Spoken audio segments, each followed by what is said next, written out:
सत्संग जी, प्रेमा ने बोला, प्रेम से कहना।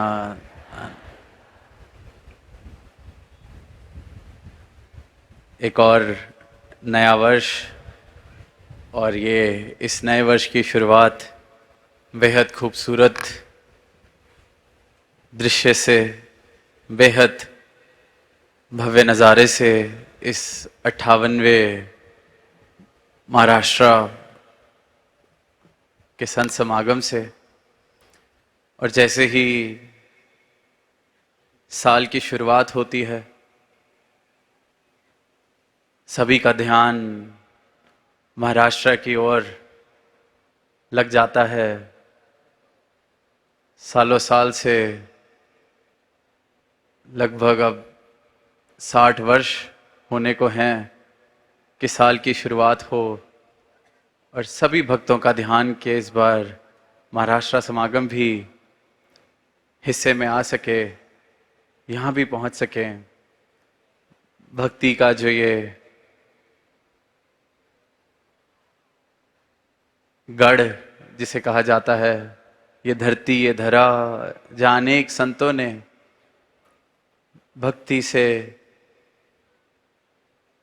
भरपूर जीवन जिए और ऐसे जीवन जी के मानव मात्र का मार्गदर्शन भी किया।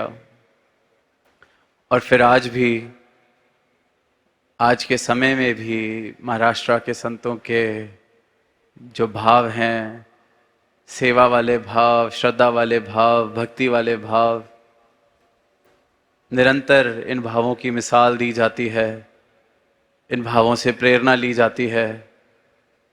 और इन्हीं भावों से खुद को युक्त करने के लिए हर एक संत ये चाहना रखता है कि हम भी यहाँ समागम में पहुँच सकें, इधर भी आकर अपनी झोलियाँ भर सकें।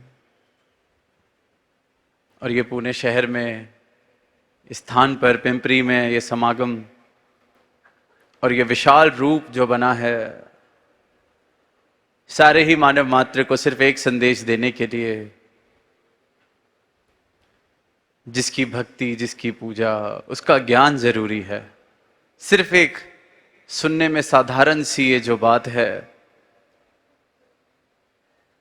पर जिसके जीवन में उतर जाए, उसके लिए ये एक पंक्ति ही सारे ही धर्मशास्त्रों का, सारे ही वेद ग्रंथों का सार है। सब कुछ है कि जिसकी भक्ति, जिसकी पूजा, उसका ज्ञान जरूरी है। अनेकों ऐसे श्रवण इस संदेश को कर रहे होंगे पिछले चंद दिनों से कि कहना क्या चाहते हैं इस मंच से, जो बार बार अपने भाव साझा करते हैं। ना किसी उम्र के मोहताज, ना किसी भाषा के मोहताज, ना किसी दायरों में बंधे हुए, जो पहली बार शायद इस संदेश को सुन रहे हैं या पिछले चंद दिनों से वाकिफ हो रहे हैं कि संत निरंकारी मिशन, ये सदगुरु माता सुदीक्षा जी महाराज ये क्या दात देने आए हैं, ये इनके संत, ये इनके भक्त, ऐसा क्या है इनकी झोली में जो ये बांटने आए हैं। तो कहीं अगर किसी को लग रहा हो कि शायद जो मानव नास्तिक है, ये संत उनको आस्तिक करने आए हैं, कि जो नहीं मानता कि परमात्मा क्या है या ऐसा कुछ होता भी है, जिसे नास्तिक कहा जाता है, कि नास्तिक प्रवृत्ति के खुद को जानते हैं, मानते हैं, कहीं ये उनको आस्तिक करने आए हैं। मन में हो सकता है ऐसा सवाल, बड़ा स्वाभाविक है कि धर्म की बात की जा रही है, परमात्मा की बात की जा रही है, कि शायद ऐसे जो लोग हैं जो खुद को नास्तिक समझते हैं, उनके दिलों में श्रद्धा का भाव जगाने के लिए, परमात्मा की तरफ उनको मोड़ने के लिए ये संत आए हैं। बिल्कुल सवाल जो है उसका जवाब जाहिर सी बात है कि बड़ा ऑब्वियस सा यस लगता है कि हाँ, क्योंकि संतों ने यही परोपकार किया है, परमात्मा से जिनकी दूरी उनको इस परमात्मा के निकट किया। पर सदगुरु जो दात देते हैं, जो ये ब्रह्म ज्ञान जिसका जिक्र हम निरंतर 2 दिनों से सुन रहे हैं, वो दात जिसके जीवन में आ जाती है, वो फिर नास्तिकता के आस्तिकता के दायरों में बंधा नहीं रह जाता।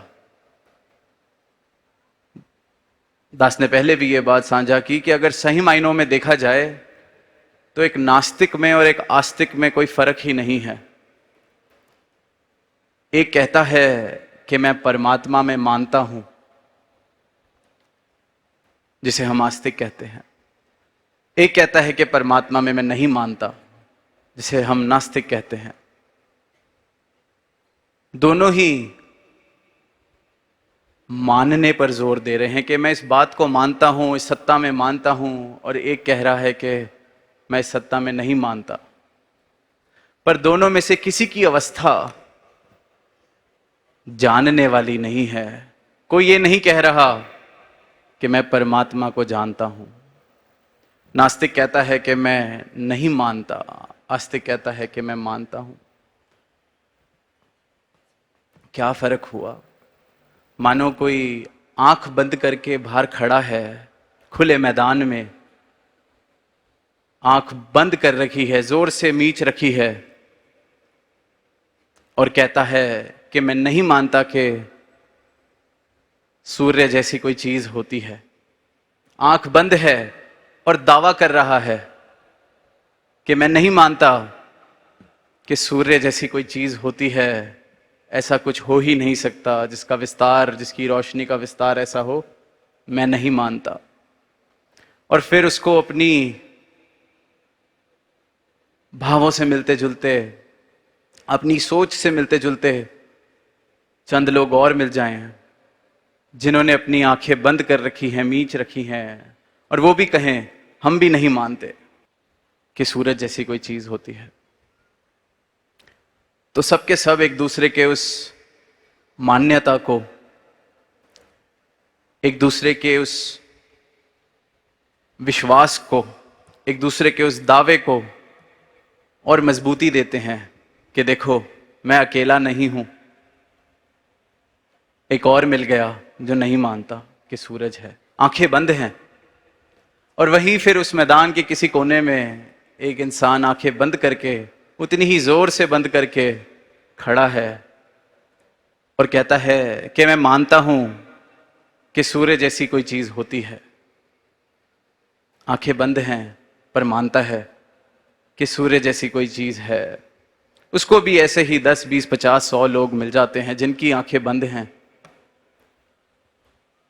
कुछ नजर नहीं आ रहा, पर एक दूसरे की मान्यताओं को मजबूती दे रहे हैं, पक्का कर रहे हैं कि सूरज होता है। क्या फर्क है आंखें दोनों की, दोनों जो समुदाय बन गए हैं, एक मानता है एक नहीं मानता, दोनों में क्या फर्क? दोनों ही आंखें बंद करके चल रहे हैं। इस बात से कोई फर्क ही नहीं पड़ता कि दोनों में से एक सही साबित हो जाएगा या साबित हो गया है, क्योंकि सूरज जैसी चीज है। पर दोनों की अवस्था को देखा जाए तो एक बराबर, कोई फर्क नहीं, आंखें बंद हैं। और यही बात एक नास्तिक जितने जोर से दावे कर ले कि परमात्मा नहीं, और एक आस्तिक जितने ही डंके की चोट पे ये दावे कर ले कि परमात्मा है, दोनों में कुछ खास फर्क नहीं। और सदगुरु अपने ब्रह्म ज्ञान से मेरी अवस्था नास्तिकता और आस्तिकता से ऊपर ले जाते हैं। एक जिज्ञासु भक्त को ज्ञानी भक्त बना देते हैं। फिर उसको ये कहने की जरूरत नहीं पड़ती कि मैं मानता हूं या मैं आस्तिक हूं। वो कहता है मैं जानता हूं, मैंने देखा है, मैंने पाया है। और ये कार्य और ये संदेश और ये भाव एक एक संत पिछले 2 दिनों से जिनको हम सुन रहे हैं, ये कहीं किसी भी रूप में किसी के धर्म को परिवर्तित करने के लिए नहीं आए, सिर्फ और सिर्फ मनोअवस्था को रूपांतरित करने का संदेश दे रहे हैं कि सत्य सिर्फ एक, परमात्मा सिर्फ एक, इसको जाना जा सकता है और यह अवसर है कि इसको जान लिया जाए। और जिसने जान लिया फिर उसको इस बात से फर्क नहीं पड़ता कि कितने लोग हैं ये कहने वाले कि हम वो परमात्मा में मानते हैं, या कितने लोग हैं ये कहने वाले कि वो परमात्मा में नहीं मानते। जब तक तो किसी और के समर्थन का सहारा है मेरे विश्वास में, तो फिर वो विश्वास भी कैसा। अक्सर देखा है कि कोई बहुत दावे से खुद को आस्तिक कहे और कहीं 50-100 नास्तिकों से उसका पाला पड़ जाए, उनकी कुछ वो तार्किक बातें सुन ले, वो खुद डावाडोल होके सोचने लगता है कि यही तो सही नहीं है, मैं ही तो गलत पाले में खड़ा होके नहीं कह रहा कि परमात्मा है, वहीं जाना ठीक रहेगा, कम से कम बेवकूफ तो नहीं कहेगी दुनिया।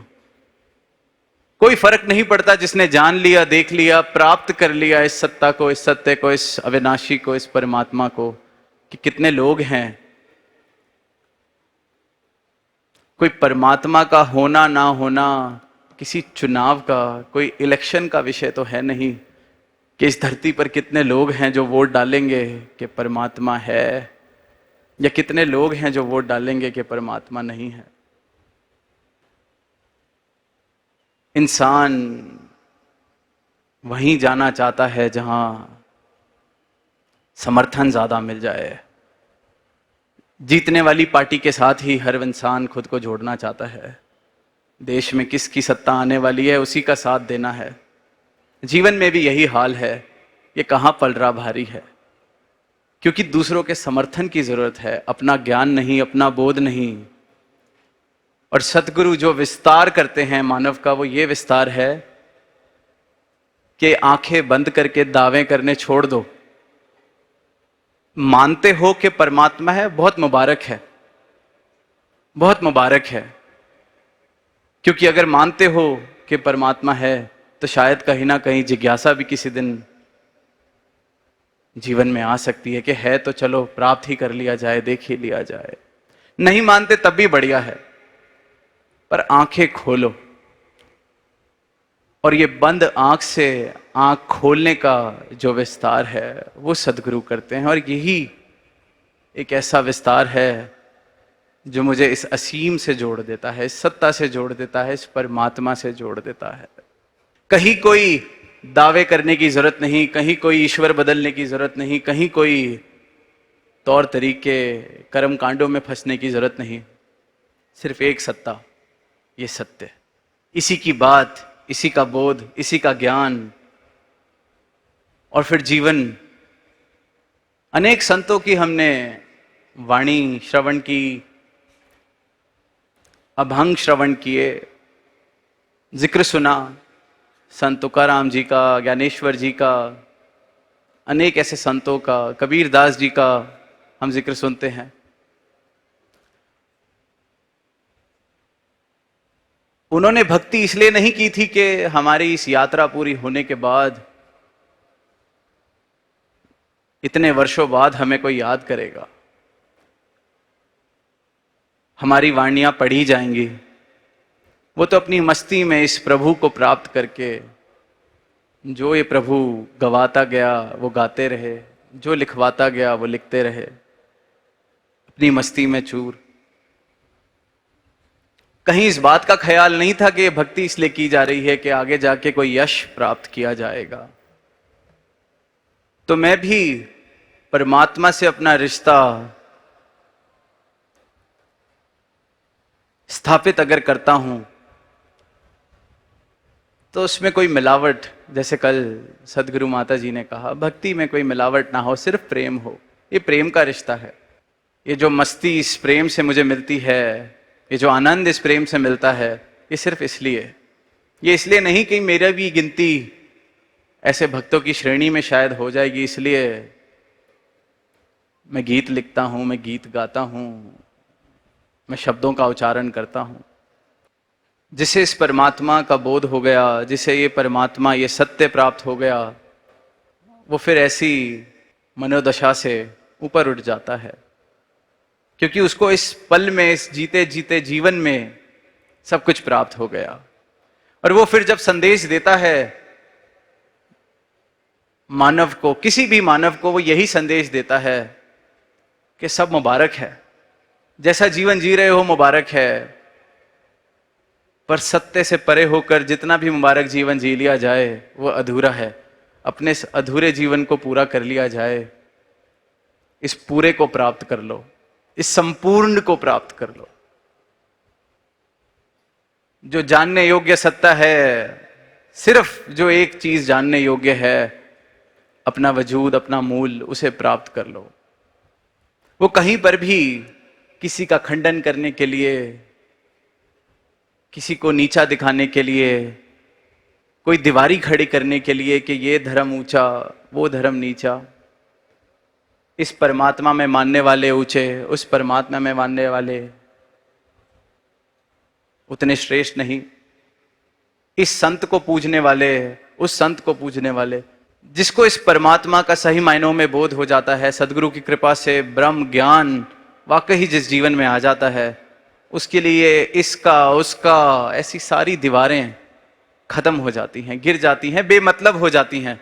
फिर वो भी यही संदेश देता है कि ये जिन संतों को हम बांट रहे हैं, जिनकी पूजा अर्चना करके अपना अपना हम जिनको बना रहे हैं कि मैं इनको मानता हूं, मेरे घर में इनकी तस्वीर, मेरे घर में इनकी वाणी का उच्चारण होता है, उसके घर में उसकी, मैं इन संतों की शिक्षाओं पर चलता हूं, मैं उन संतों की शिक्षाओं पर चलता हूं। ये जो तिवारे इंसान, ऐसी विभूतियां जिन्होंने इस सत्य को प्राप्त करके सिर्फ एक से जोड़ के एकत्व स्थापित करने का प्रयास किया अपने पूरे जीवन से, उनको भी बांट लेता है इंसान अपने अज्ञान की वजह से। ये मेरे, वो उनके। एक कहानी दास को याद आ रही है। एक गांव था, बड़े भोले भाले लोग वहां के, बड़े प्रेम वाले। वो भी अपने ईष्ट में विश्वास रखते, सारा गांव उस ईष्ट में अपने विश्वास रखता, श्रद्धा रखता। अब वहां किसी दूसरे देश से किसी और धर्म का प्रचारक आता है, वहां प्रचार करने, अपने ईष्ट का प्रचार करने विदेश से एक प्रचारक आता है उस गांव में, जहां भोले भाले लोग, ज्यादा जिनको दुनियादारी की, अगर भाषा में कहें, समझ नहीं दुनियादारी की, चुस्ती चालाकी नहीं, प्रेम वाले लोग, भोले भाले लोग। अब वो आता है जो विदेश से प्रचारक, वो कुछ महीने ही अभी हुए होते हैं उसको रहे हुए, और वो आधे से ज्यादा गांव के लोगों को, उनकी भावनाओं को, उनकी धार्मिक भावनाओं को परिवर्तित कर देता है। वो गांव वाले अपना परमात्मा, अपना संत, अपना ईष्ट छोड़कर वो जो परमात्मा, जो भगवान वो विदेशी प्रचारक अपने साथ लाया होता है, उसकी पूजा करनी, उसकी आस्था रखनी शुरू कर देते हैं। अब उस गांव का एक बच्चा पढ़ लिख के वापस गांव में जब आता है कुछ समय बाद, वो कहता है कि जब गए थे तब तो एक ही परमात्मा, एक ही भगवान था इस गांव में, अब दो हो गए हैं। एक विदेशी प्रचारक अपने साथ एक नई स्थापना कर चुके हैं, अलग ही नजारा लग रहा है। मिलता है किसी से, अपने पुराने मित्र से, कहता है ये कैसे बदलाव आया, ये क्या हुआ? हम सब तो जब मैं गया था अपने ईष्ट में विश्वास रखते थे, इसकी बातें करते थे, इस पर हमारी श्रद्धा थी। ये दो परमात्मा कैसे हो गए हमारे इस गांव में? और सारे, जहां तक मैं देख रहा हूं, आधे से ज्यादा गांव वाले, आधे से ज्यादा परिवार वाले अब इस नए प्रचारक के साथ उसके ईष्ट की पूजा कर रहे हैं, उसके प्रति अपनी श्रद्धा रख रहे हैं। वो कहता तुम भी जरा कभी चलना, तुम भी जान जाओगे कि कितना बड़ा परोपकार हुआ है कि ये जो विदेश से आए हैं प्रचारक, कितना बड़ा उपकार हुआ है परमात्मा का कि ये हमारे गांव में आए और हम सबकी आंखें खोल दी। तुम भी देखना, इस परमात्मा की तरफ तुम भी समर्पित हो जाओगे जिसका प्रचार ये प्रचारक कर रहा है। अब वो अगले दिन जाते हैं सभा में और देखता है कि वो प्रचारक अपना प्रचार करने के लिए जो बाकी गांव वाले, आसपास और गांव थे, वहां प्रचार किस प्रकार कर रहे हैं कि दो मूर्तियां लेके वो खड़े होते हैं सबके सामने और एक पानी की बड़ी सी बाल्टी उनके सामने खड़ी, और सारे वो भोले भाले गांव वाले और आसपास के गांव वाले भी भोले लोग अब आए हैं सुनने, क्योंकि बड़ा यश हो गया था, चलो सुन तो आए। और सबको कहता है कि आप सब परमात्मा में मानने वाले लोग हैं, इसलिए मैं आपके पास आया हूं, आपको सही राह दिखाने आया हूं। ये देखो आप सबके सामने, मेरे सामने पानी की एक बाल्टी है और मेरे हाथों में ये दो मूर्तियां हैं। एक मूर्ति उस भगवान की जिसमें आप सब मानते हैं, आप सब श्रद्धा रखते हैं। एक मूर्ति मेरे भगवान की जो मैं लेके आया हूं अपने देश से, जिसका मैं प्रचार कर रहा हूं और जिसके प्रति अब आपके भी गांव वाले काफी हद तक अर्पित समर्पित हो गए हैं। अब मैं इन दोनों मूर्तियों को इस पानी की बाल्टी में डालूंगा और देखते हैं कि किसका भगवान तैर जाएगा। क्योंकि अगर भगवान डूब गए, जिसकी मूर्ति डूब गई, वो जो पानी की बाल्टी में नहीं तैर सका, वो तुम्हें भवसागर में कैसे तैराएगा, भवसागर से कैसे पार लगाएगा। चलो डालते हैं इन दोनों मूर्तियों को पानी की बाल्टी में। अब डाला और जो गांव वालों का परमात्मा था वो डूब गया और जो विदेशी मूर्ति वो तैरती रही। बस यही पिछले 2, 4, 6 महीनों से वो प्रचारक यही एक प्रदर्शन करके प्रचार कर रहे थे और हर बार कोई ना कोई इस प्रदर्शन को देखकर प्रभावित होता था, घर जाकर सोचता था और कहीं ना कहीं अपनी आस्था फिर इस परमात्मा की तरफ, विदेशी परमात्मा की तरफ, नई मूर्ति की तरफ जो डूबी नहीं, मन में संदेह आ गया कि जब मेरे परमात्मा की मूर्ति इस बाल्टी में नहीं तैर सकती, ये मुझे कैसे तैराएगी, मैं कैसे तैरूंगा। और यूं ही प्रचार चल रहा है। अब वो जो शहर से लड़का आया था वो भी देखा, उसने भी देखा कुछ तो बात है। वो ऐसे 2 बारी गया, 3 बारी गया, चौथी बारी गया, 5वीं बार जब ये प्रदर्शन हुआ तो उस विदेशी प्रचारक से उसने हाथ खड़ा करके एक सवाल पूछा। उसने कहा, माफ कीजिए, मैं भी अभी थोड़ी बहुत पढ़ाई करके आया हूं, मैं आपके नजदीक आके आपसे कुछ सवाल पूछना चाहता हूं। प्रचारक ने बुला लिया, चलो अच्छी बात है, एक और कोई नमूना पेश किया जाएगा, एक और प्रदर्शन पेश किया जाएगा, इसके सवालों के जवाब दूंगा तो और लोग प्रभावित होंगे। आता है, सारे गांव वालों को देखकर कहता है कि ये तो कमाल है, पर मैंने जितनी पढ़ाई की है कहीं पर भी जल की परीक्षा का मैंने नाम नहीं सुना था कि कोई जल परीक्षा होती है। लेकिन हां, मैंने जितने ग्रंथ पढ़े, शास्त्र पढ़े, मैंने अग्नि परीक्षा के बारे में जरूर सुना था। तो मेरा ध्यान है कि जहां जल परीक्षा ले ली गई है, अब जरा दोनों मूर्तियों की अग्नि परीक्षा भी ले लेते हैं। माना आपका परमात्मा श्रेष्ठ है, एक परीक्षा ले लीजिए, मेरे भी मन के संदेह दूर हो जाएंगे, मैं भी फिर आस्था, अपनी श्रद्धा अर्पित समर्पित कर सकूंगा।